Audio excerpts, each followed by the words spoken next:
Okay, the water tank may or may not actually be permanently installed. I say may or may not be because you never know exactly how things are going to go in a van build. But basically I put a plus nut in down here. To drill the hole for that, I started out with a 1/2 inch bit, which was the biggest bit that I had. And then I switched to this step bit and just made the step bit go in a little bit farther and tested the plus nut and then made it go a little bit farther, and that worked really wonderfully. But basically we have it locked in up there and we have it locked in the front. The tank came with a way to lock it in back here in the back also, but I'm not that worried about the tank sliding backwards. The tank could try to slide forwards in the event of rapid braking, but this van doesn't accelerate fast enough to worry about it going flying backwards.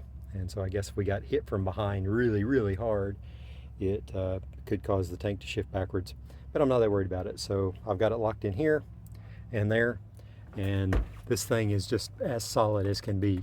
So as far as the water plans go, we're gonna attach, that's a 1/2 inch right down there.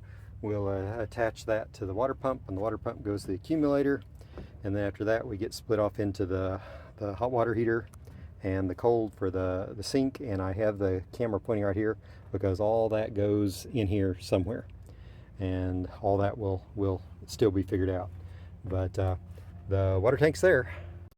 I should talk a little bit about the insulation that we have done around the water tank. So basically what we've done is we've put these segments down in between the ridges underneath here, and then we have this orange stuff, which is that right there. It's basically floor underlayment.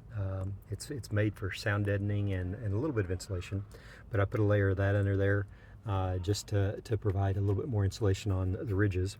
And then around the wheel well underneath the tank, you can see that we've actually cut custom thinsulate pieces that wrap around the wheel well.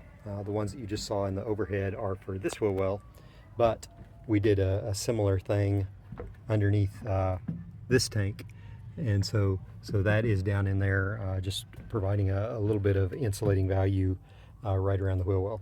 So in addition to that, we actually have a heating mat that we'll use if it gets super cold, and that will attach on here, but that will come quite a bit later. We're not going to worry about that anytime real soon.